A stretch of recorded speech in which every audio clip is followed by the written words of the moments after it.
Before we get to today's presentation, I have to take a moment for some shameless self-promotion.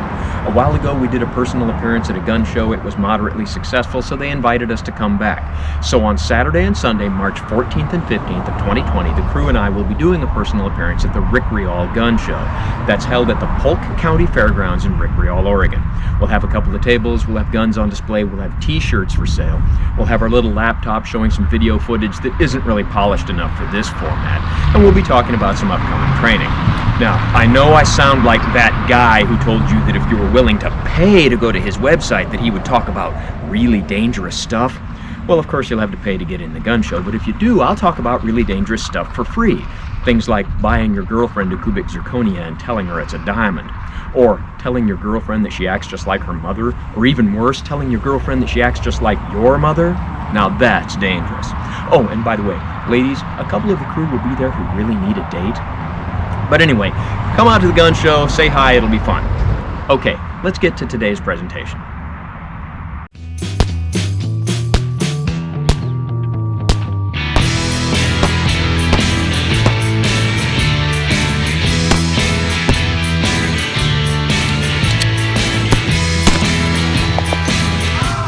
Hi, we're not on the range today, we're at one of our training facilities, and today we're talking about a few different types of ammunition for a 10mm auto.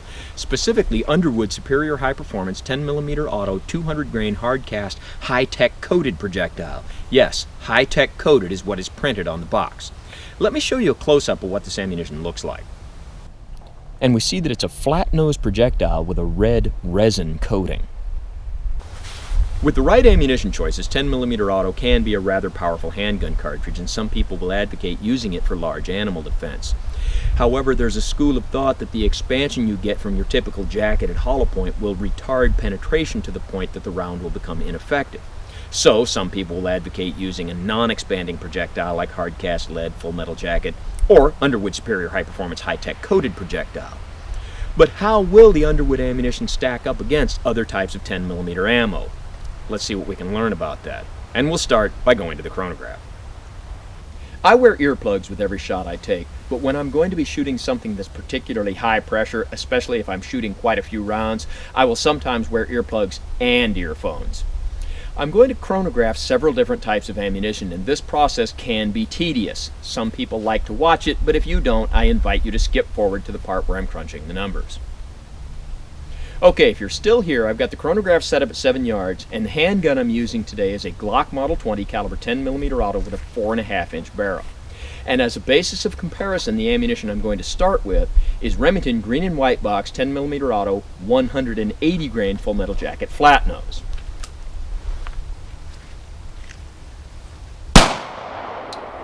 .1101.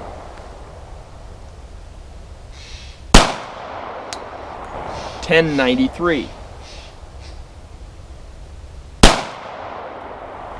1074, 1083, 1101,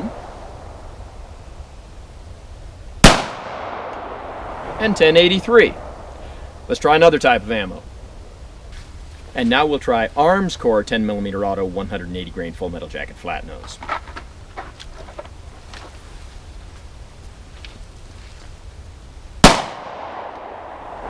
.1060, 1061,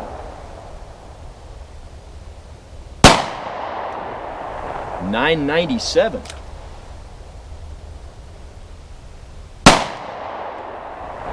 1056,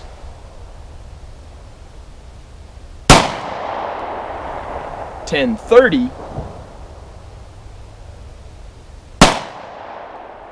and 1090. Let's try another type of ammo. And now Sig Sauer Elite Performance 180 grain V-Crown jacketed hollow point.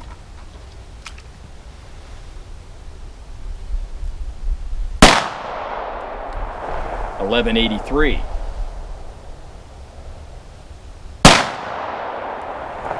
1228,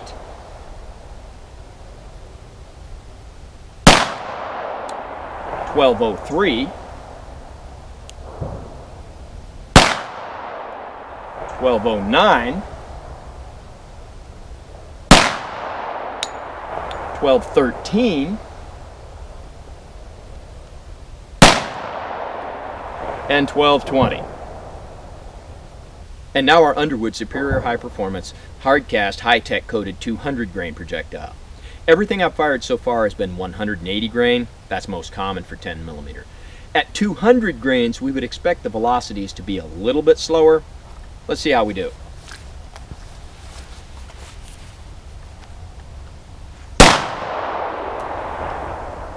$11.71.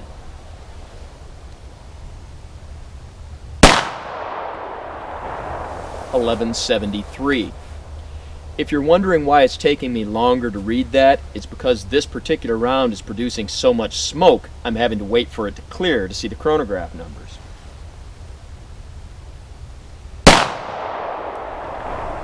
$11.71.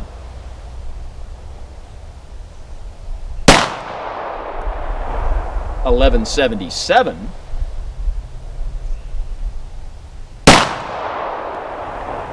$11.78. And $11.82. Let's crunch the numbers. Well, I crunched the numbers and here they are, and please bear with a certain degree of informality in the display of our chart. We're not at the range today. So with our Remington ammunition, we've got a mean velocity of 1,089, with the arm score 1,049, with the SIG ammunition 1,209, and with our Underwood Superior High Performance ammunition 1,174. So what this shows us is that our SIG ammunition has a velocity of 120 feet per second more than the Remington does. That's a lot more. Our Underwood ammunition has a velocity of 35 feet per second less than our SIG ammunition does. However, that's with a 200 grain bullet, not a 180 grain bullet. So how does that compare in terms of energy foot-pounds? Well, if I did my math right, with the SIG we got 584, with the Underwood 612. That's 28 pounds more. That's not enough more to make any difference. But we also see that with our Underwood ammunition, it's 85 feet per second more than our Remington. That's significantly more, and with a heavier projectile. So compared to other non-expanding or full metal jacket projectiles, it looks like our Underwood ammunition is going to be significantly more. However, how will these numbers translate into effectiveness on the target? Let's put that to the test. Because we're talking about large animal defense, we're going to test our effectiveness with something called the Magnum meat target, which is an analog for shooting a large animal from the side. So it's a leather jacket skin followed by a pork steak to simulate, for lack of a better term, a quadruped's latissimus dorsi, beef ribs, 2 bags of grapefruit to simulate both lungs, more beef ribs on the back, the whole thing covered by the animal's motley hide and followed by the new and improved Hi-Tek fleece bullet stop. And I'm going to shoot from 7 yards with my Glock Model 20, which is loaded with Remington green and white box 10mm 180 grain full metal jacket flat nose. And let's see what kind of effect we get.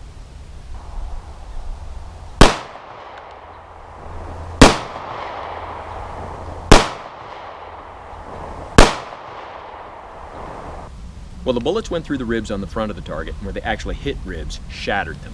We see a lot of damage to our grapefruit lung tissue in both our first lung and our second. And as far as the ribs on the back of the target, where a projectile hit a rib, broke it, 2 of the projectiles were stopped by the ribs, 2 of them made it through into the fleece, 1 going through to about the 6th layer, 1 making it to the 18th layer. So we're seeing a significant amount of damage and fairly good penetration. Let's take a close-up look at these projectiles. Here's our projectiles, and even though they're full metal jacket, you can see that a significant amount of deformation occurred. Now we have a new meat target set up, and let's see how we do with our Underwood Superior High Performance 200 grain Hi-Tek coated projectile.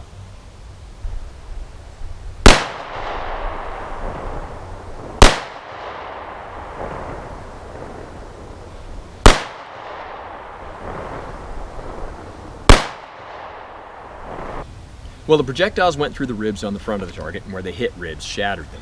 In my subjective perception, it looks like there might be a little more damage to our grapefruit lung tissue with this ammunition. The ribs on the back of the target, none of the projectiles were stopped by the ribs. They all went through, and where the projectiles hit ribs, shattered them. But all of the projectiles were stopped by the 1st through 5th layer of fleece. So although this ammunition is significantly more powerful than the Remington, how much more damage it's doing, is debatable, and the amount of penetration it's giving you is perhaps only slightly more. Now let's take a close-up look at these projectiles.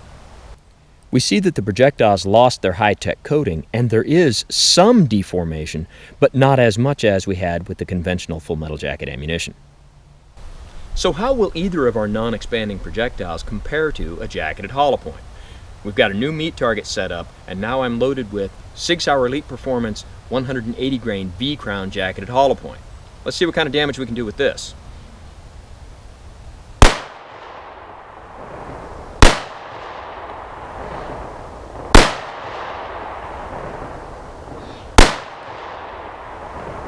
With our hollow points, one round skimmed the top of the target, so that one doesn't count.